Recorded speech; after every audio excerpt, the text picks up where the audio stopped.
Madam President, Senator from Florida. I don't know of any topic that has more support around here than the helping of small businesses.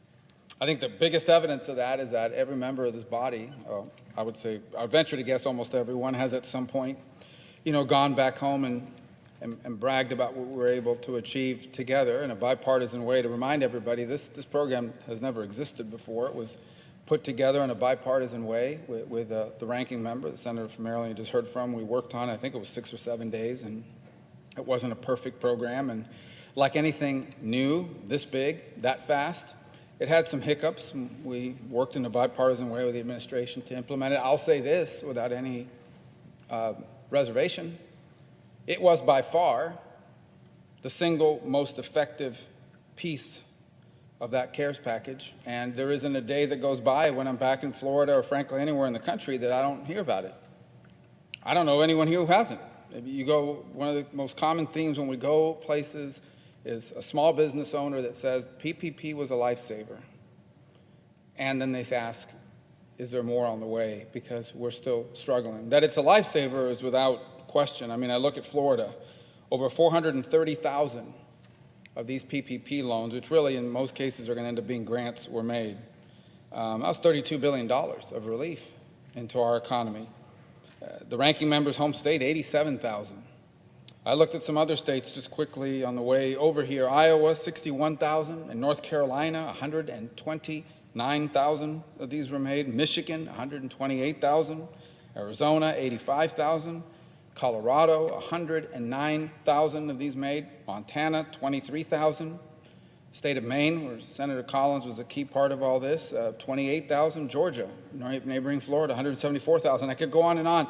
Other things we should be really proud about PPP is that, 2/3 of the loans, the grants, were under $50,000, which tells you about the size of these businesses. In fact, 70% of these were made to businesses that had 10 employees or less. By far, the most effective thing that we did.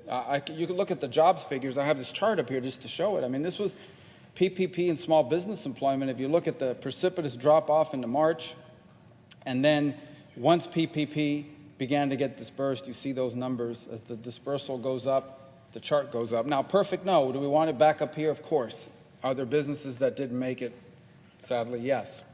But there are people working right now. There are small businesses that were going to be wiped off the face of this country's economy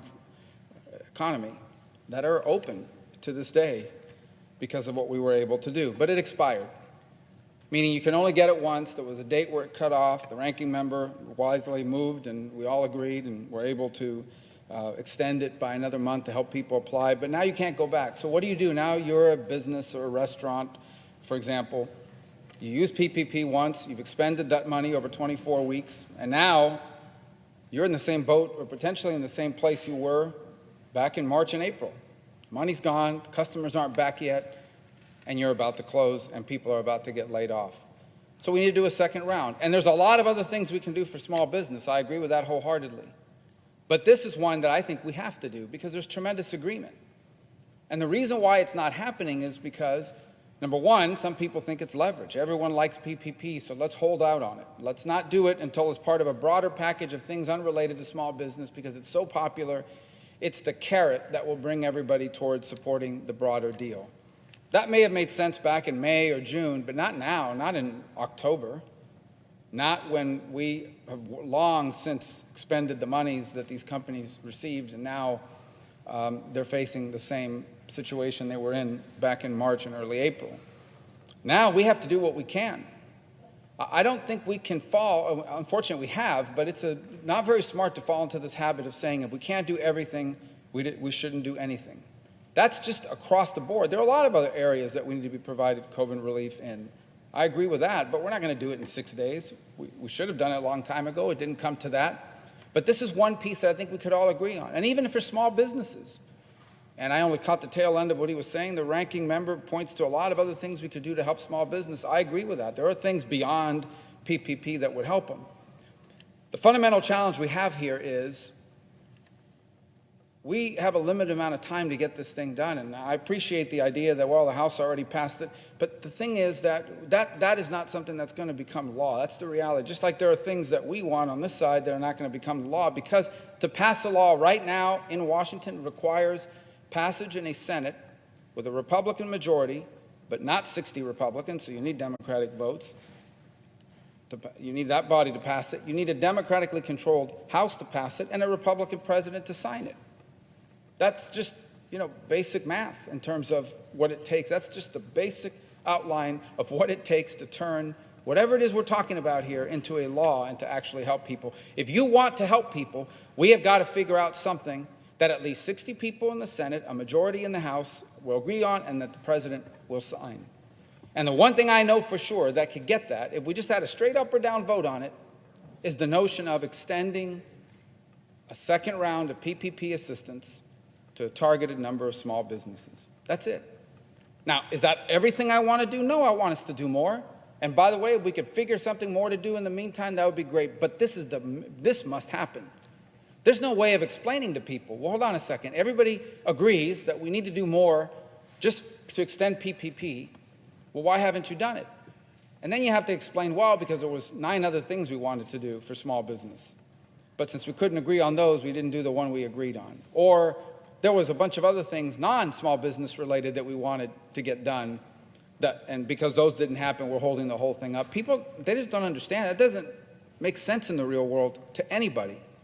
So the bottom line is this: we have a basic formula here that if we put aside those considerations, could get support, could pass pretty quickly.